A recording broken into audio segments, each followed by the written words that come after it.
সুফলা নদী সুজলা মাটি সুফলা নদী সুজলা স্বপ্নের রঙে আঁকাই শ্যামল বাংলা আমার শ্যামল বাংলা শ্যামল বাংলা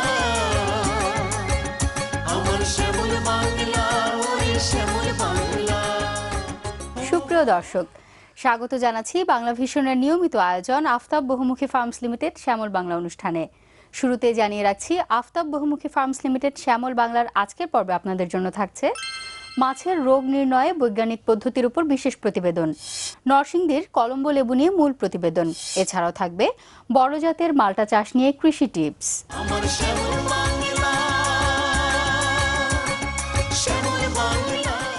আমাদের দেশে বর্ষাকালে পুকুরে বা ঘেরে মাছের বিভিন্ন রোগবালাই দেখা দেয়। মাছের মরক লাগা, মাছের শরীরে ক্ষত বা ঘা হওয়া ছাড়াও আরও অনেক রোগ হয় যা শনাক্ত করা যায় না।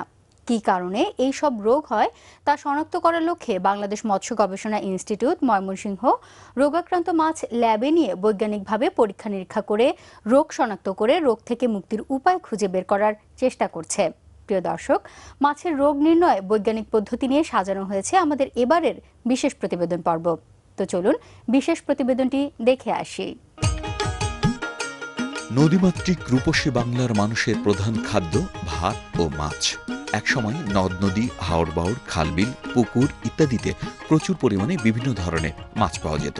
জনসংখ্যা বৃদ্ধি আর জলবায়ু পরিবর্তনের ফলে ওইসব প্রাকৃতিক উৎসগুলোতে মাছের উৎপাদন অনেকাংশে কমে যাওয়ার কারণে বর্তমানে পরিকল্পিতভাবে মাছ চাষ করা হচ্ছে। আর এইসব মৎস্য খামারে বা পুকুরে শীতকালে এবং বর্ষার মৌসুমে মাছের বিভিন্ন রোগবালাই দেখা যায়। বিশেষ করে শিং ও কই মাছের এবং সাদা প্রজাতি বা কার্প জাতীয় মাছের বিভিন্ন রোগ হতে দেখা যায়। মাছের রোগের মধ্যে ক্ষতরোগ, পাখনা পচা রোগ, ফুলকা পচা রোগ, পেট ফোলা ইত্যাদি রোগ বেশি দেখা যায়। তবে কি কারণে মাছের বিভিন্ন রোগবালাই হয় তা বর্তমানে বৈজ্ঞানিকভাবে ল্যাবে পরীক্ষা নিরীক্ষা করে রোগের কারণ শনাক্ত ও প্রতিকারের কাজ করে যাচ্ছে বাংলাদেশ মৎস্য গবেষণা ইনস্টিটিউট। আপনারা এখানে দেখতে পাচ্ছেন শিং মাছের বিভিন্ন গায়ের মধ্যে স্পট দেখা দিচ্ছে। শিং মাছে আসলে ব্যাপক মরক দেখা দেয়, এটা আমরা গত 2 বছর ধরে কাজ করছি। তো এভাবে আসলে ফার্মার লেভেল অর্থাৎ ফিল্ড লেভেলে ব্যাপক মরক দেখা দেয়।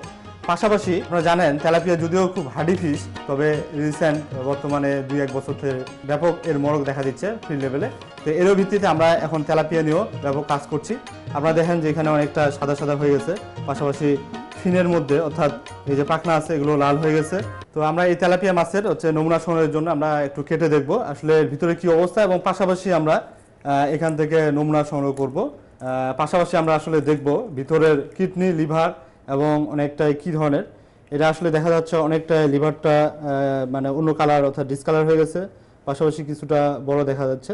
রোগাক্রান্ত মাছ থেকে নমুনা সংগ্রহ করব এবং নমুনা সংগ্রহ করে আমরা গবেষণাগারে কী কারণে মারা যাচ্ছে এটার জন্য ব্যাকটেরিওলজিক্যাল এবং ভাইরোলজিক্যাল স্টাডি করার জন্য ল্যাবে আমরা কিছু নমুনা নিয়ে যাব। আপনারা এখানে দেখতে পাচ্ছেন রোগাক্রান্ত তেলাপিয়া মাছ। এখান থেকে এর রোগাক্রান্ত তেলাপিয়া মাছের আমরা লিভার থেকে নমুনা সংগ্রহ করছি, আমরা মূলত ব্যাকটেরিয়া স্টাডি করার জন্য, অর্থাৎ কী কারণে ব্যাকটেরিয়া হতে পারে। তো এখান থেকে আমরা নমুনা সংগ্রহ করছি। তো এখানে আমরা এখন আগার প্লেটে কালচার করব। কালচার করার পরে আমরা এটা ইনকিউবেটরে 24 ঘন্টা আমরা কালচার দিব। কালচার দেওয়ার পরে আমরা আসলে দেখব এখানে কোনো ব্যাকটেরিয়া আছে কিনা। আপনারা দেখতে পাচ্ছেন এখানে 24 ঘন্টা পরে ব্যাকটেরিয়া কালচারে দেওয়ার পরে আমরা এখানে কিছুটা কলোনি দেখতে পাচ্ছি সাদা। তো এই ব্যাকটেরিয়াটা হয়তোবা এই তেলাপিয়া রোগের অন্যতম কারণ হতে পারে। তো এর জন্য আমরা আরও ফার্দার স্টাডি করব। স্টাডি করার জন্য বিভিন্ন ধরনের আমাদের বায়োমলিকুলার পদ্ধতি আছে, পাশাপাশি আমাদের কিছু টেস্ট আছে। এই টেস্টটা করলে আমরা শনাক্তকরণ করতে পারবো আসলে এখান থেকে আমরা ব্যাকটেরিয়া কিছু নিচ্ছি। নেওয়ার পর আমরা বিভিন্ন ধরনের টেস্ট করব, এখানে ইনকিউলেট করে দিব।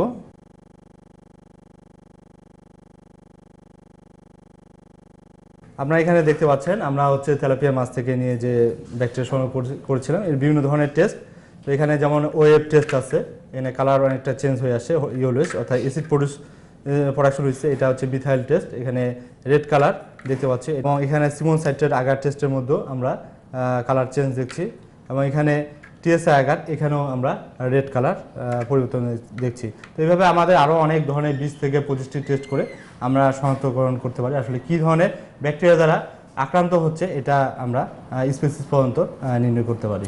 ইতিমধ্যে আমরা বিভিন্ন জায়গা থেকে নমুনা সংগ্রহ করার পর আমরা ব্যাকটেরিওলজিক্যাল স্টাডি করার ফলে আমরা মূলত স্ট্রেপ্টোককাস অ্যাগালেসি নামক ব্যাকটেরিয়া এই রোগাক্রান্ত তেলাপিয়া মাছ থেকে আমরা শনাক্তকরণ করি। আসলে স্ট্রেপ্টোককাস অ্যাগালেসি ব্যাকটেরিয়া খুব একটু হাইলি প্যাথোজেনিক, এর কারণে তেলাপিয়ার কিন্তু খুব অল্প সময়ে ব্যাপক মরক দেখা দিতে পারে। তো আসলে খামারি পর্যায়ে বিভিন্ন ধরনের অ্যান্টিবায়োটিক ব্যবহার করে থাকেন। বর্তমানে স্ট্রেপ্টোককাস অ্যাগালেসি ব্যাকটেরিয়ার এগেনস্টে ম্যাক্সিমাম অ্যান্টিবায়োটিক রেজিস্ট্যান্ট হয়ে যাওয়ার কারণে অ্যান্টিবায়োটিক তেমন ফলপ্রসূ নয়। কারণ খামারি পর্যায়ে অ্যান্টিবায়োটিক বিভিন্ন ধরনের অ্যান্টিবায়োটিক খুব হায়ার ডোজে ব্যবহার করা হয়ে থাকে, এরই ফলে ম্যাক্সিমাম অ্যান্টিবায়োটিক রেজিস্ট্যান্ট হয়ে গেছে। তো এর ভিত্তিতে আসলে এটা নিয়ন্ত্রণ করার জন্য একমাত্র এখন স্ট্রেপ্টোককাস অ্যাগালেসি এগেনস্টে আমাদের ভ্যাকসিন ডেভেলপ করা। তো আমাদের ইতিমধ্যে স্ট্রেপ্টোককাস অ্যাগালেসি ব্যাকটেরিয়া দ্বারা আমরা ভ্যাকসিন ডেভেলপের জন্য কাজ চলছে। আমরা যদি এই স্ট্রেপ্টোককাস অ্যাগালেসি ব্যাকটেরিয়ার এগেনস্টে ভ্যাকসিন ডেভেলপ করতে পারি, হয়তোবা এই খামারি পর্যায়ে যে তেলাপিয়ার ব্যাপক মরক দেখা দেয়, এটাও হয়তো আমরা অনেকটা নিয়ন্ত্রণ করতে পারবো। রোগাক্রান্ত শিং মাছ, এটি আমরা ইতিমধ্যে 2 বছর ধরে গবেষণা করছি। গবেষণার ফলে আমরা অলরেডি এটা কী কারণে মারা যাচ্ছে আমরা আইডেন্টিফাই করতে সক্ষম হয়েছি। তো এটার থেকেও আমরা কিছু নমুনা নিব। এখন নমুনা নিয়ে আমরা ব্যাকটেরিওলজিক্যাল প্লাস ভাইরোলজিক্যাল গবেষণা স্টাডি করার জন্য আমরা ল্যাবে কিছু নমুনা নিয়ে যাব। নমুনা সংগ্রহ করার জন্য আমরা প্রথমে বিভিন্ন অংশ থেকে আমরা নিব।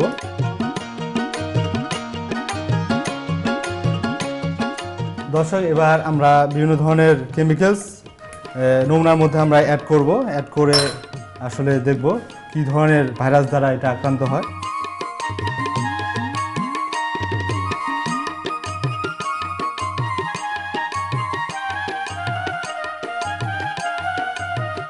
দর্শক, আমরা রোগাক্রান্ত শিং মাছ থেকে যে নমুনা সংগ্রহ করেছিলাম সেখান থেকে আমরা সিডিএনএ তৈরি করি বিভিন্ন হেক্সামার এবং প্রাইমার দিয়ে, এবং করার পরে আমরা এখন এটা পিসিআর অর্থাৎ আরটিপিসিআর রান করাবো। এটা করার জন্য আমরা এখানে নমুনা দিচ্ছি এবং এটা আমরা মোট 35টি সাইকেল এখানে চালাবো।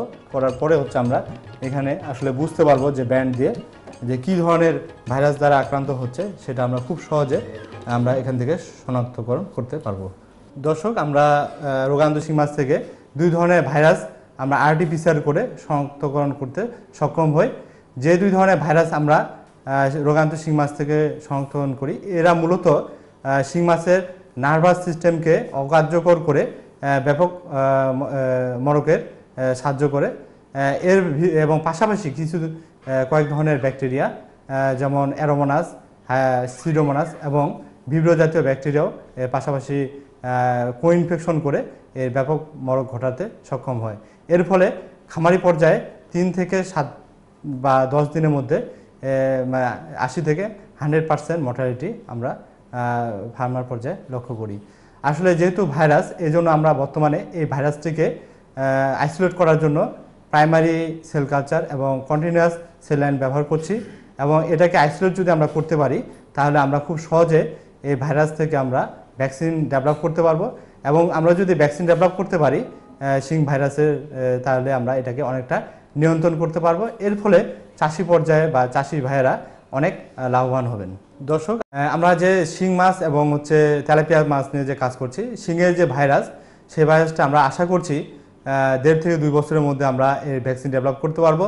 এবং পাশাপাশি তেলাপিয়া যে স্ট্রেপ্টোককাস অ্যাগালেসি, এটারও আমরা খুব শীঘ্রই ভ্যাকসিন ডেভেলপ করতে পারবো। আসলে এই ভ্যাকসিন যদি আমরা করে থাকি, তো বাংলাদেশে এই সর্বপ্রথম আমরা ভাইরাস এবং ব্যাকটেরিয়া এগেনস্টে ফিশারিজের ক্ষেত্রে আমরা প্রথম আবিষ্কার করতে চলছি।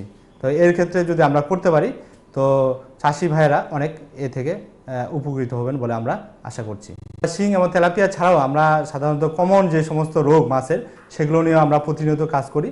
আমাদের চাষি ভাইয়েরা এখানে আমাদের বিভিন্ন সময় স্যাম্পল দিয়ে যান এবং আমরা দেখে এবং শনাক্তকরণ করে আমরা বলে দিতে পারি কী কারণে মারা যায় এবং কি এর প্রতিকার এবং নিয়ন্ত্রণ করা যায়, সেটা আমরা চাষি পর্যায়ে আমরা সবসময় পরামর্শ দিয়ে থাকি। প্রিয় কৃষক, সময় মতো মাছের রোগ নির্ণয় করে মাছের চিকিৎসা করাতে পারলে মাছ মরে যাওয়া রোধ করা সম্ভব।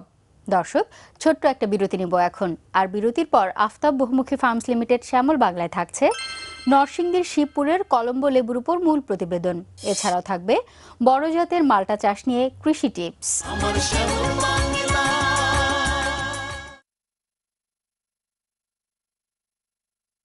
আমার শ্যামল বাংলা।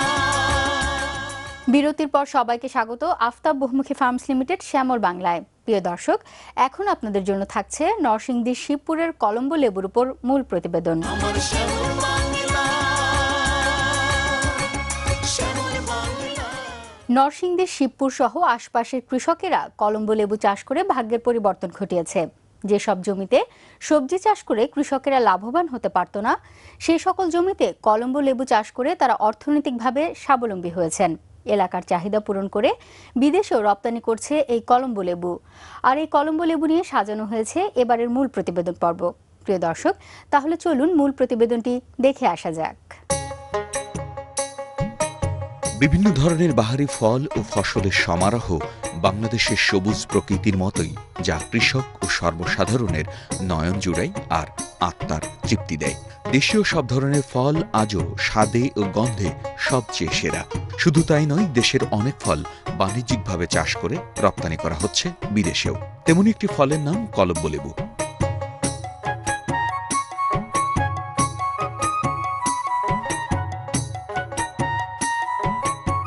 এই কলম্বো লেবু Italy, France, Germany, Norway, Malaysia সহ ইউরোপ ও মধ্যপ্রাচ্যে রপ্তানি করে বৈদেশিক মুদ্রা আর খ্যাতি অর্জন করেছেন নরসিংদীর অনেক কৃষক। তাদের মধ্যে নুরুল হক মাস্টার একজন। এই গ্রামের প্রথম লেবু চাষি। পার্শ্ববর্তী গ্রাম থেকে গ্রামের বাগান দেখে আমি আমার উৎসাহ হয়, তো ওইখান থেকে চারা সংগ্রহ করে আমি 2000 সালে প্রথম চারা রোপণ করি এখানে। আমার লেবু চাষে প্রচুর লাভবান হয়। এই আমার দেখা দেখি পার্শ্ববর্তী কৃষক যারা আছে তারা অনেকেই বাগান চাষ করছে।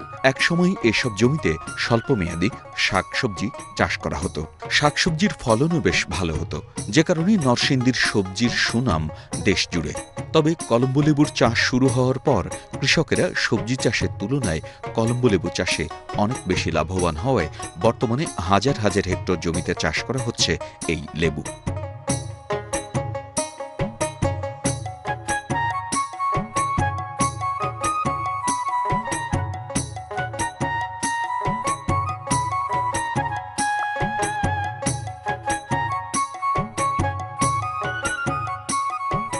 দীর্ঘমেয়াদী ফসলের মধ্যে কলম্বো লেবু অন্যতম প্রধান অর্থকরী ফসল। জুন জুলাইতে গুটি কলম বা কাটিং কলম লাগানোর 1 বছর পর ফল দেওয়া শুরু হয় এবং টানা 20 থেকে 25 বছর লেবু সংগ্রহ করা যায়। বিঘা প্রতি বছরে 70 থেকে 80 হাজার টাকা আয় করা যায়, যেখানে বছরে বিঘা প্রতি খরচ হয় মাত্র 20 থেকে 25 হাজার টাকা। একটি চারা থেকে অন্য চারা 12 ফিট বা 8 হাত দূরত্বে লাগাতে হয় এবং লেবু গাছ বড় হলে বা ফল দেওয়া শুরু হলে বাঁশের খুঁটি পুঁতে দিতে হয়, যাতে লেবুর ভারে গাছটি মাটিতে নুয়ে না পড়ে। লেবু চাষের শুরু থেকে কৃষি কর্মকর্তারা কৃষকদের লেবু বাগানে গিয়ে সার্বিক খোঁজখবর নিয়ে প্রয়োজনীয় পরামর্শ দেন। শিবপুরে কলম্বো লেবু বাংলাদেশের মধ্যে সবচেয়ে বেস্ট কোয়ালিটির কলম্বো লেবু এখানে হয়। এই কলম্বো লেবুটা শুধু শিবপুরে না, শিবপুরে পার্শ্ববর্তী বেলাবো উপজেলা, রায়পুরা উপজেলাতেও এটা উৎপাদন হয়। এছাড়া আমাদের সিলেট অঞ্চল এবং চিটাগাংয়ে এটার সম্প্রসারণ করা সম্ভব। কৃষি সম্প্রসারণ অধিদপ্তরের একটা প্রকল্প ছিল, যে রপ্তানিযোগ্য সবজি ও লেবু উৎপাদন কর্মসূচি। এটার আওতায় সিলেটের বেশ কিছু উপজেলায় আমরা কলম্বো লেবুর সম্প্রসারণ ঘটিয়েছি। এই কলম্বো লেবু যেমন সুগন্ধযুক্ত তেমনি পুষ্টিকর। কলম্বো লেবুর খোসা বা বাকলও মানবদেহের জন্য উপকারী, যা হজম শক্তি বাড়ায়। কৃষকেরা কলম্বো লেবু চাষ করে আরও বেশি লাভবান হওয়ার লক্ষ্যে এই লেবুর রপ্তানি বাড়ানোর জন্য বেশ তৎপর। মাশাআল্লাহ ভালো ফল ধরছে, পয়সা পাইছি, কিন্তু ইদানিং মানুষ করতে করতে প্রচুর করে লাইছে। এখন আর বিদেশ রপ্তানিটা কম যাইতেছে না, কি বলতে পারি না। মানে লেবুটা আমার একটু সমস্যা হয়েছে, বাজারও গেলে মানে বাজার সস্তা। বিদেশটা যদি আটটু সাপ্লাইটা আটটু বেশি মোটামুটি যাইতো, তাহলে আমরা আটটু লাভবান হইতাম। নরসিংদীর হাজার হাজার কলম্বো লেবু চাষিদের বিভিন্ন পরামর্শ ও সহযোগিতা দিয়ে থাকে উপসহকারী কৃষি অফিসাররাও। কৃষি সম্প্রসারণ অধিদপ্তর থেকে একটা প্রকল্প নেওয়া হলো লেবু নতুন বাগান স্থাপন এবং পুরাতন বাগানের পরিচর্যা। এতে করে আমি এই পর্যন্ত প্রায় 30টার মতো নতুন বাগান স্থাপন করেছি 30 বিঘা। আমি সার্বক্ষণিকভাবে তাদের যদি কোনো সুবিধা অসুবিধা, কোনো গাছের রোগবালাই বা লেবুতে অনেক সময় দেখা গেছে দাগ হয়, এটার জন্য কি করবে আমি পরামর্শ দিই। সার কিভাবে ব্যবহার করবে, কত ব্যবহার করবে, এই সমস্ত তাদেরকে আমি পরামর্শ দিই। কলম্বো লেবুর বাগানে সারিবদ্ধ গাছ আর পাতার ফাঁকে থোকায় থোকায় ঝুলে থাকা লেবু যেমন দেখতে চমৎকার, তেমনি পুষ্টিগুণ সমৃদ্ধ। নরসিংদীর মতো যদি বাংলাদেশের সব জেলাতে এই কলম্বো লেবু চাষ করা যায় এবং বিদেশে রপ্তানির হার বাড়ানো যায়, তাহলে কৃষিখাতে বৈদেশিক অর্থ আয়ের লক্ষ্যমাত্রা বেড়ে যাবে বহুগুণে। অর্থকরী এই কলম্বো লেবু নরসিংদীর কৃষকদের এনে দিয়েছে বিদেশি অর্থ আর সম্মান। আর এই অবদানের অন্যতম প্রাণপুরুষ শিবপুর উপজেলা নির্বাহী অফিসার ও নির্বাহী ম্যাজিস্ট্রেট মোহাম্মদ আশরাফুল আফসার। এই উপজেলায় আমরা গত অর্থ বছরে প্রায় ১৫০০ টন কলম্বো লেবু উৎপাদন করেছি এবং তার মধ্যে ৭৫ টন আমরা বিদেশে রপ্তানি করেছি। সরকারের পক্ষ থেকে বিভিন্ন প্রজেক্টের মাধ্যমে কলম্বো লেবুকে উৎসাহিত করা হচ্ছে। গত ৩ বছরে আমরা ৬৩০ জন কৃষককে প্রশিক্ষণ প্রদান করেছি এবং ৪০০-র মতো বাগান আমরা নতুন তৈরি করেছি এবং পরিচর্যার জন্য আমরা সরকারের পক্ষ থেকে সহায়তা প্রদান করা হয়েছে। বেশি উৎপাদন হওয়ার কারণে বাজারে এটির দাম কমে যাচ্ছে এবং কৃষকরা নিরুৎসাহিত হচ্ছে। আমরা সরকারের পক্ষ থেকে পদক্ষেপ নিচ্ছি যেন এটিকে ১০০% রপ্তানিমুখী হিসেবে যদি আমরা ব্যবস্থা নিতে পারি, তাহলে কৃষকরা আরও অনেক লাভবান হবে এবং তারা এই লেবু উৎপাদনে আরও বেশি মনোযোগী হবে এবং উৎসাহিত হবে। নরসিংদীর শিবপুরের কৃষকদের মতো এই কলম্বো লেবু যদি সারা দেশে বাণিজ্যিকভাবে চাষ করে বিদেশে রপ্তানির হার বাড়ানো যায়, তাহলে কলম্বো লেবু হতে পারে বৈদেশিক মুদ্রা অর্জনের অন্যতম একটি খাত। প্রিয় দর্শক, এখন আপনাদের জন্য থাকছে বড় জাতের মাল্টা চাষের উপর কৃষি টিপস।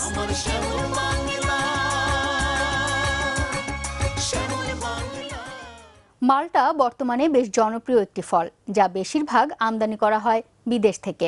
তবে বর্তমানে আমাদের দেশে অনেক জেলায় চাষ করা হচ্ছে মাল্টা। মাটির গুণাগুণ আর চাষ পদ্ধতি যদি ভালো না হয়, তবে মাল্টা আকারে ছোট হতে পারে। অনেক সময় ভালো জাতের মাল্টা চাষ না করার ফলে কৃষকেরা লাভবান হতে পারে না। বড় জাতের মাল্টা ইচ্ছে করলেই বাসাবাড়ির ছাদে টবেও চাষ করা সম্ভব। প্রিয় দর্শক, মাল্টা চাষ ও পরিচর্যা নিয়ে আপনাদের জন্য এখন থাকছে কৃষি টিপস। একসময় কিন্তু বাংলাদেশে মাল্টা বা কমলা হতো না। ইদানিং বিভিন্ন সংস্থা, বিভিন্ন এনজিও বা বিভিন্ন গবেষণা প্রতিষ্ঠান থেকে গবেষণা করে বিভিন্ন জাত কিন্তু মাল্টা এবং কমলা বের করা হয়েছে। আমাদের এই ফল গাছ উন্নয়ন প্রকল্পে আমরা দীর্ঘ গবেষণা করে আমরা কিন্তু বাও মাল্টা 1, বাও মাল্টা 2 এবং বাও কমলা 1 হিসাবে আমরা রিলিজ করেছি, যেটা আমরা এখন কিন্তু গ্রামীণ পর্যায়ে দিয়েছি। রিসেন্টলি আমাদের গবেষণাতে যে বাও মাল্টা 3টা আমরা এটা রেজিস্ট্রেশন নিয়েছি। বাও মাল্টা 3 এটা মূলত অরিজিন আমাদের ভিয়েতনাম থেকে। এখন আমরা যে গাছের যে সাইজটা দেখতেছি, আমরা সেপ্টেম্বরের মাঝামাঝির পরে যা এটা হারভেস্ট করবো, তখন এটা ডবল সাইজ হবে। আচ্ছা, দেখতে মনে হবে জাম্বুরা, কিন্তু আসলে এটা সাইটাস রেটিকুলেটা। প্রচুর পরিমাণে জুস আছে, প্রচুর পরিমাণে রস আছে এবং এটা আমরা কিন্তু খুব সহজে চাষ করতে পারবো। আমরা মাল্টিপ্লিকেশন অর্থাৎ প্রোপাগেশন, জাস্ট এই যে ডালটা আমরা কেটে নিতে পারি, এই ছোট্ট একটা ডাল, এই ছোট্ট ডালটা কেটে আমরা কিন্তু জাম্বুরার উপরে বা রংপুর লাইমের উপরে আমরা এটা গ্রাফটিং করে দিতে পারবো এবং এই চারাটা আমরা লাগাইলে আগামী বছরে কিন্তু আমরা ফল পাবো। আর একটা সুবিধা দেখেন এই বাও মাল্টা 3, এটা কিন্তু শিকড় খুব বেশি গভীরে যায় না, কাজে আমরা 18 ইঞ্চি টবে কিন্তু ছাদে করতে পারবো, কারণ ছাদে এটা খুব সুন্দর হবে। এখন ইদানিং কিন্তু ছাদে বিভিন্ন ফল বা সবজি করতেছে ছাদে চাষের জন্য এটা। তো কাজে চাষ প্রতি আমরা যেটা আমরা গ্রাফটিং করে করব। আর তেমন কিছু এখানেও কিন্তু পাথর রয়ে গেছে, তেমন কিছু চাষ হয় না, কিন্তু পটাশ সার একটু বেশি দিতে হয়। অর্থাৎ গাছ প্রতি আপনার 200 গ্রাম পটাশ সার, 100 গ্রাম ইউরিয়া সার, 50 গ্রাম টিএসপি সার দিলেই যথেষ্ট। আমরা বর্ষার পরে দেবো, অর্থাৎ সেপ্টেম্বরে হারভেস্ট করার পরে দিয়ে দেবো। রোগবালাই তেমন নেই। পুরো গাছটা দেখেন, আমরা যদি অন্য যে কোনো এখন লেবু জাতীয় গাছের কাছে দেখবো গ্রিনিং প্রবলেম একটা, ইয়োলিং প্রবলেম একটা, আর প্রচুর পরিমাণে আপনার এই যে লিপ মাইনারটা। কিন্তু দেখেন এখানে একটা গাছেও কিন্তু লিপ মাইনার নয়, একটা পাতাতেও গ্রিনিং প্রবলেম নাই। কাজেই রোগ প্রতিরোধী একটা জাত। আমরা মনে করি এই জাতটা খুব দ্রুত সম্প্রসারণ হবে মাঠে, বসতবাড়ি বা ছাদে চাষের জন্য। প্রিয় দর্শক, রহিম স্যারের টিপসটি অনুসরণ করে আপনিও বড় জাতের মালটা চাষ করতে পারেন ক্ষেত খামারে বা বাসাবাড়ির ছাদে। আশা করি ভালো ফলাফল পাবেন। সুপ্রিয় কৃষক, আপনাদের কৃষি বিষয়ক যে কোনো সমস্যা, সম্ভাবনা, মতামত, পরামর্শ আমাদের কাছে লিখে জানাতে পারবেন আপনাদের ধান, পাট, আখ, মাছ, মুরগি, গরু, ছাগল সহ ফুল, ফল ও সবজির যাবতীয় রোগ ব্যাধির কথা। পাবেন সচিত্র প্রতিবেদনে উত্তর।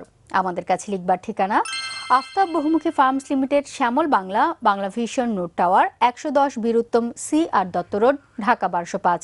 ফোন করতে পারবেন ৯৬৩২০৩০ থেকে ৪ পর্যন্ত ও 0198199787 এই নম্বরে। ইমেল করতে পারবেন shyamolbangla@banglavision.tv। SMS করতে পারবেন SB লিখে স্পেস দিয়ে পরামর্শ লিখে ১০১৬ নম্বরে।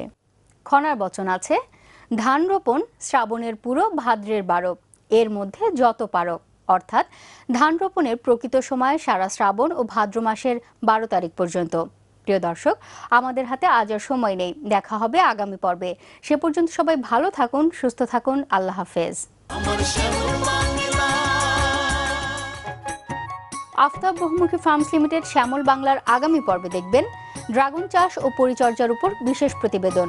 কিশোরগঞ্জের মৎস্য হ্যাচারিতে মাদার ফিশ থেকে ডিম সংগ্রহ ও পোনা উৎপাদনের উপর মূল প্রতিবেদন। এছাড়াও থাকবে ভালো চারাগাছ চেনার উপায় নিয়ে কৃষি টিপস।